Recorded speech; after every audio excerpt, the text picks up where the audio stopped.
And cut. That was great. For more than 50 years, Steven Spielberg has captivated audiences with his signature brand of movie magic,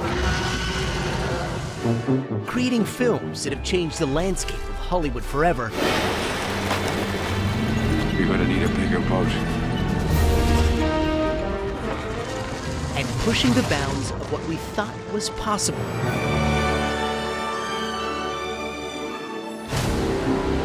Now, in his latest movie, Disclosure Day. What did you steal? Secrets. He's blending fantasy with reality. And cut. So we got it. As life imitates art, and we experience our own real-life disclosure days from the government. The sheer number of reports, whistleblowers, and stories of unidentified anomalous phenomena should raise real questions and warrant investigation and oversight. This is Full Disclosure, the reality behind Spielberg's Disclosure Day. Steven Spielberg has made movies about soldiers, spies, pirates, and presidents. But over the course of his legendary career, there is one subject he keeps coming back to. Are we alone in the universe? It is the central question of Spielberg's latest movie, Disclosure Day. Do you think there could be others? Yes. David Koepp, the screenwriter for Disclosure Day, has been a Spielberg collaborator for decades. I really awoke to an email from Steven Spielberg with a 38-page treatment of the movie story. He sent me this thing. He said, I've been working on an idea. I've had it in my head for years. Here it is. Tell me what you think. Good morning, Kansas City. Emily Blunt, one of the stars of Disclosure Day, was overcome with emotion when she first read this story. I knew that not only this was a gift of a character, but just a gift of a film, and thematically exploring that idea of are we alone or are we not alone, and to question humanity's place in the universe was just very profound, very deep. It's a mystery as old as time, and one that has fascinated Spielberg his whole life.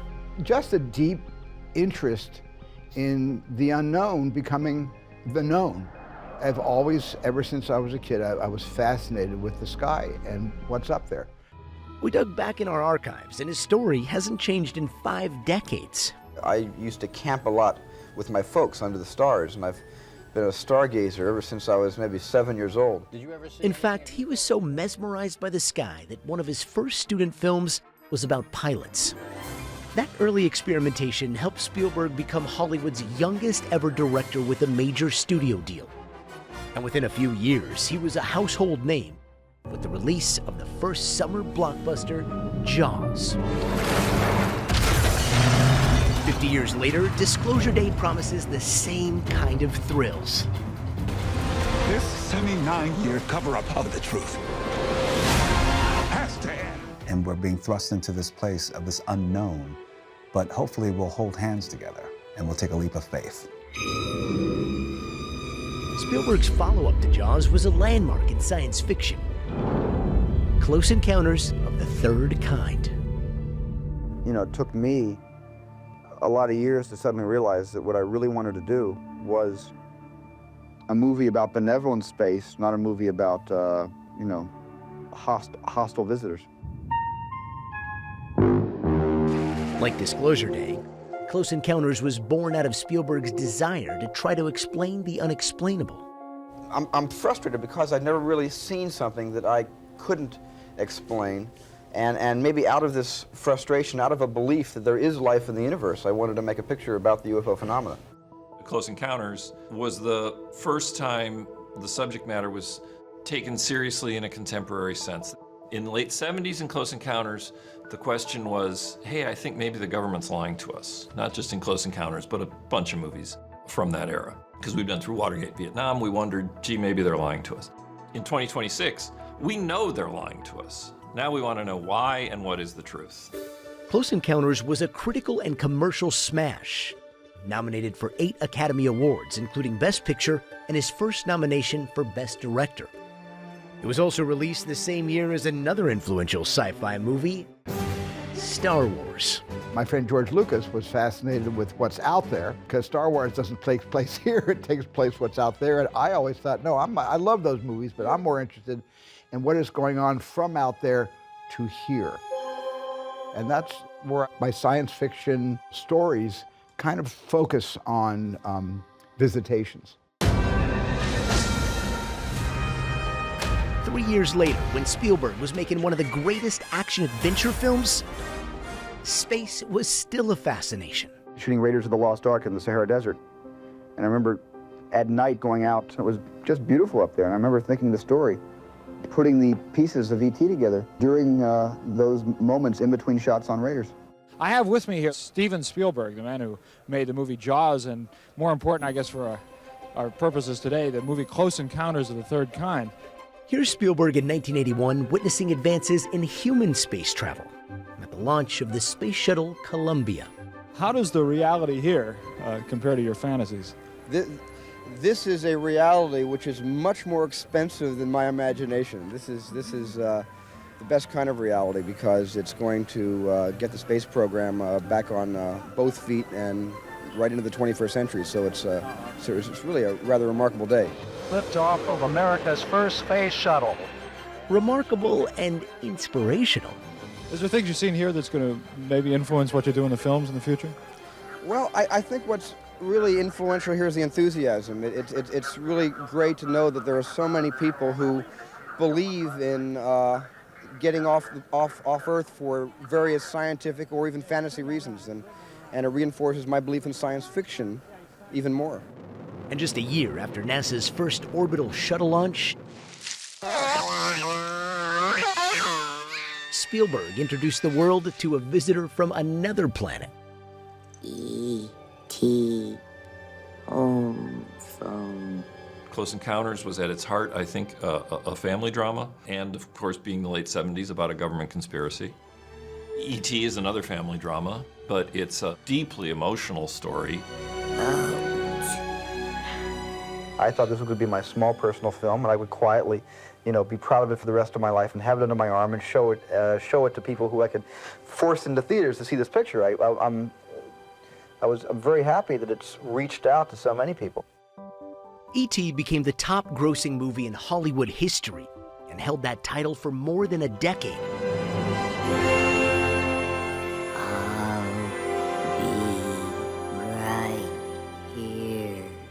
And its title character made alien life feel more real than ever.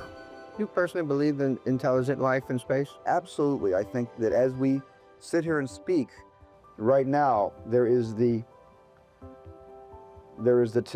Today Show somewhere else, and the same thing is happening. I really believe that the probability of life elsewhere is infinite, and the improbability of life elsewhere is infinitesimal. I just can't really imagine anyone with the technology that would provide a ship and a means of getting here, I guess traveling light years, and finally arriving here after maybe a 3-generation journey, that they would actually step off the ship and hit the first person over the head they see with a laser rock. Although E.T. in Close Encounters featured benevolent aliens, 20 years later, Spielberg flipped the script. War of the Worlds is a fast-paced sci-fi thriller about space invaders.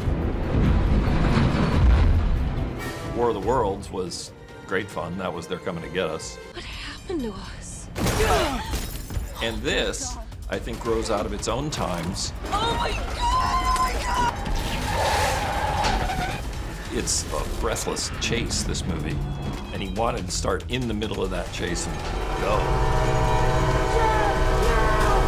It's also about being lied to or not having the truth told. And why is that? Now, 2 decades after War of the Worlds, it looks like Spielberg is ready to once again tackle the biggest question in the universe. Coming up. Do you solemnly swear to affirm that the testimony that... Has science fiction finally become fact? What we're learning from real-life disclosures on ETs and UAPs. Plus, we'll go behind the scenes of Disclosure Day and its pulse-pounding hunt for the truth.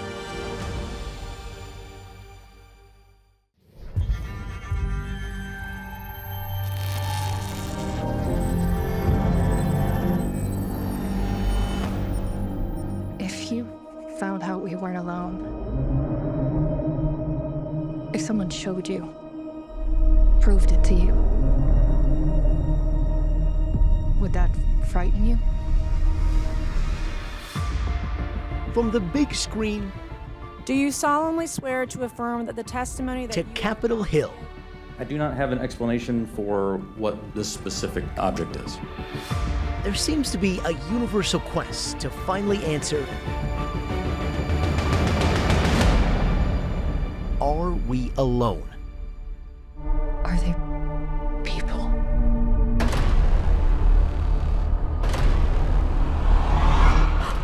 No.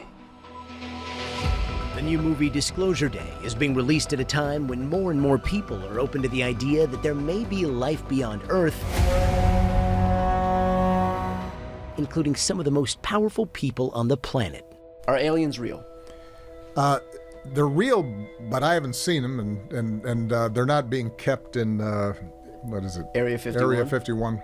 There's no underground facility, unless there's this enormous conspiracy, and they hid it from the President of the United States. When that interview went viral, former President Obama clarified online, quote, "The odds are good there's life out there," but added he saw no evidence of alien life during his presidency.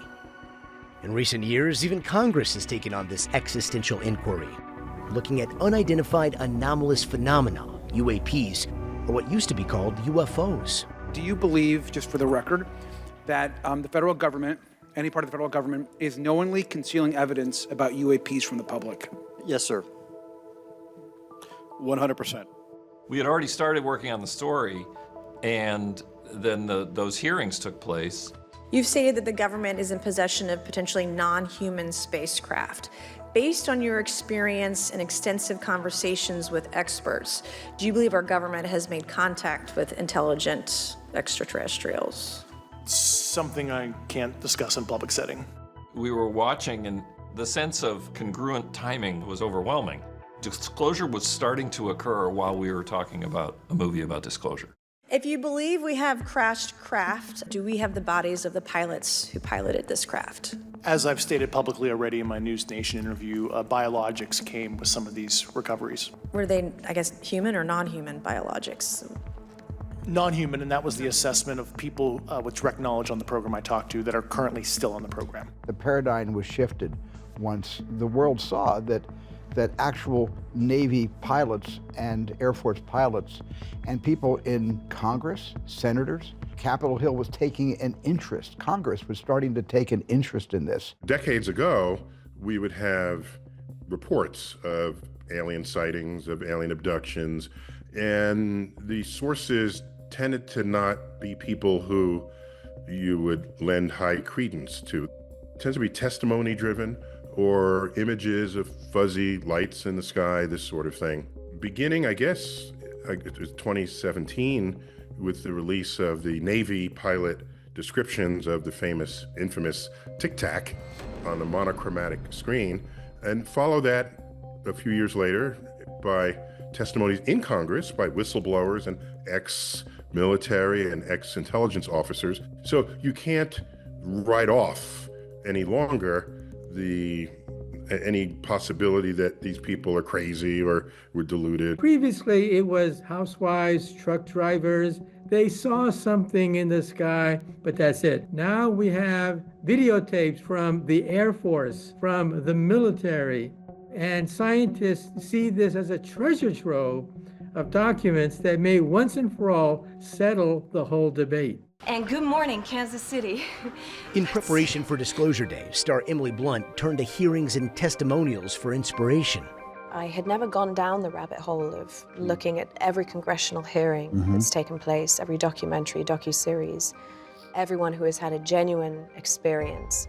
And it was their absolute authenticity, their peacefulness in knowing what they saw, however discredited they'd been, disvalued, kicked out of their job, called a whistleblower.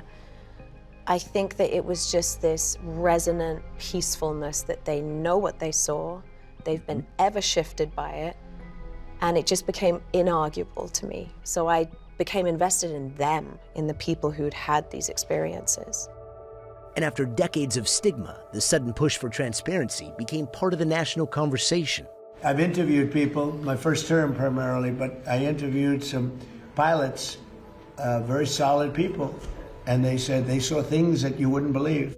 As of June 2026, the Pentagon released 2 batches of declassified UFO files with the promise of more on the way. The files include a military video from 2013 of what appears to be an 8-pointed star streaking across the sky, and mysterious white and black aerial blips. A handful of these sightings defy the known laws of science. We're talking about objects that can dive bomb from 70,000 feet, travel faster than our fastest jet airplanes, and then dive into the oceans. So we're talking about not just mom and dad seeing something in the sky. We're now talking about a new technology that is beyond anything that we can muster on the Earth. The second batch of files include audio of astronauts decades ago describing mysterious bright lights and particles. There's a whole bunch of big ones on my window down there. Just bright. Looks like the 4th of July out around the window. The files date back to the 1940s, including an FBI report from an Air Force colonel reporting a flying disc. And in 2023, video of 3 concentric circles flying in unison. So in the book, in Take Me to Your Leader, there's a whole chapter on alien science and technology. They're limited by laws of physics. There are laws of physics we test on Earth that are repeated across the universe and across time. They would be subject to those same laws of physics. But let's assume they're just way smarter than us or way more capable. They would do engineering things that would be marvels to us. Let's say they do live in a higher dimension. That would be kind of cool. They could go unspotted until they step through our dimension, and we would see the 3D versions of them as they move through our dimensionality. That would be kind of cool. But there's no reason for that to be fuzzy. There's no reason for only some people to see it and not the masses. Despite the releases, the scientists we spoke to say what they've seen so far is inconclusive. I must say that the first release of data on May 8th, 2026 was not particularly intriguing. I mean, there was a collection of images, videos that could be interpreted in terms of what we find here on Earth. Evidence is evidence. Give me an artifact. Give me the thing itself. That's evidence. And nowadays, it's no longer an excuse to just bring me fuzzy images. And even though there's no proof in the initial files that there's other intelligent life out there, some scientists hope that there is more to come. I would hope that they would manifest to us more reliably than lights in the sky and just through eyewitness testimony unrecorded with our high data taking devices. I need better evidence. I very much hope that the most intriguing data is yet to come. The best is yet to come, simply for the reason that it takes more time to declassify it since it was obtained more recently by better sensors. But I love thinking about aliens. So does our culture. How many movies are there about aliens? There's zillions. It's fun to look at how we're imagining them. It's unclear yet if truth will be stranger than fiction. I don't claim to have an explanation for everything that we can't explain. The universe brims with mysteries. I don't have any evidence, obviously, that because I don't have any inside information about living among us, but I think the circumstantial evidence that exists right now at this point is overwhelmingly convincing that that we are not alone. Up next, the human race cannot accept what we know. We'll take you inside the sci-fi thriller of this summer.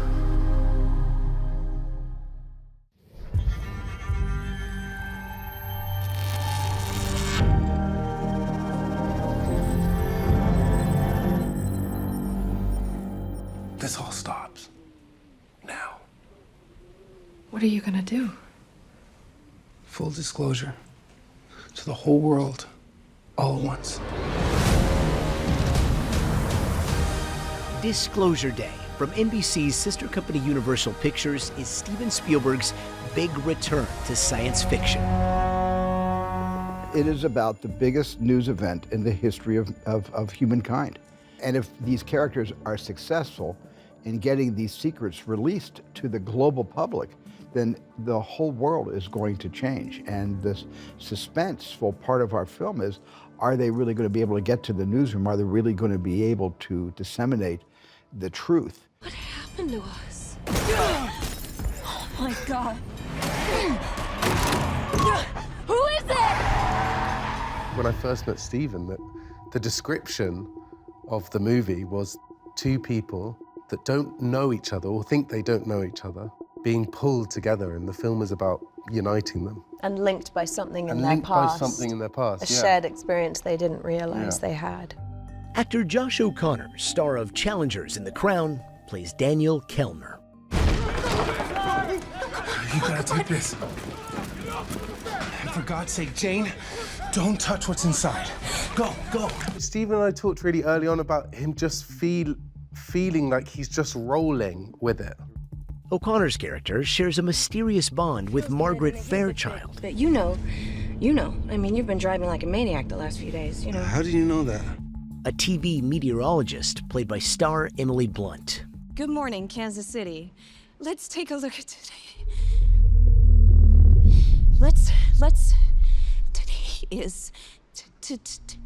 Today's.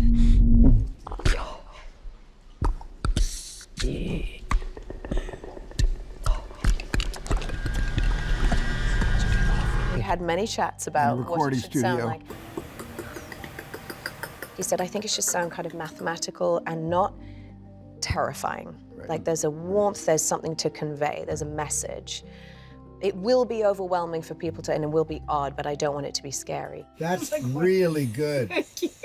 In the film, the main characters are on the run from a shadow agency trying to conceal the truth about aliens. Both these characters are us, they're just experiencing it, as a human would. If the unknown is known by a very, very small group of very powerful people, what about all the rest of us? And that's the inequity, and that's the injustice, and that's sort of what prompted me to sit down and write this in 2023, the story. There will be no other day like tomorrow. Academy Award-nominated actor Colman Domingo plays Hugo, a whistleblower from the agency. Now, don't condescend to me. I'm listening to you, Noah.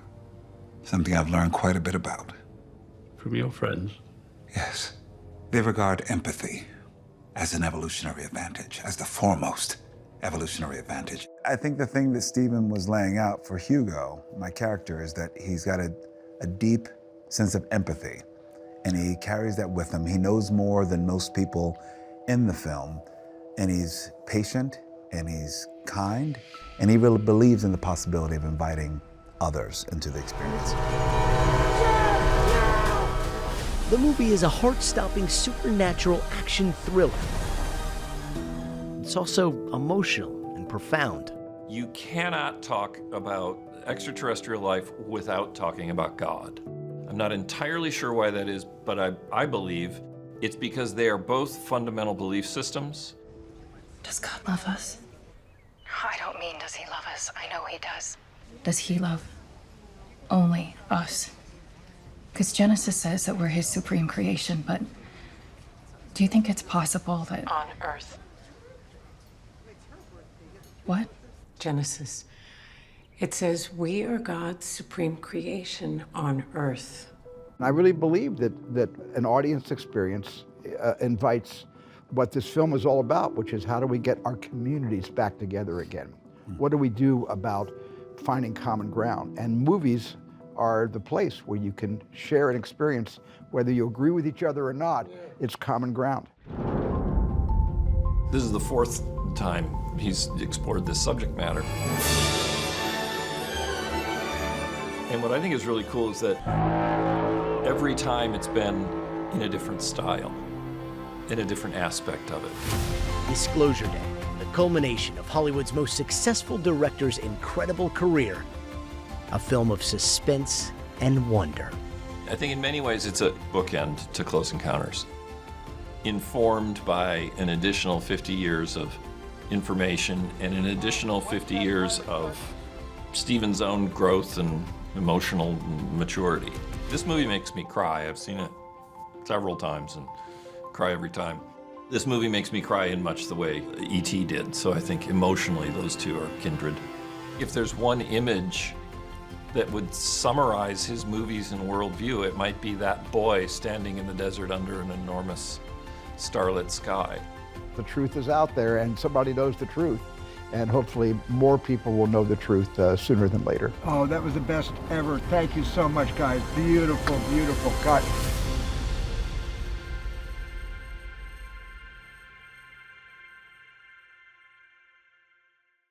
We thank you for watching, and remember, stay updated on breaking news and top stories on the NBC News app or watch live on our YouTube channel.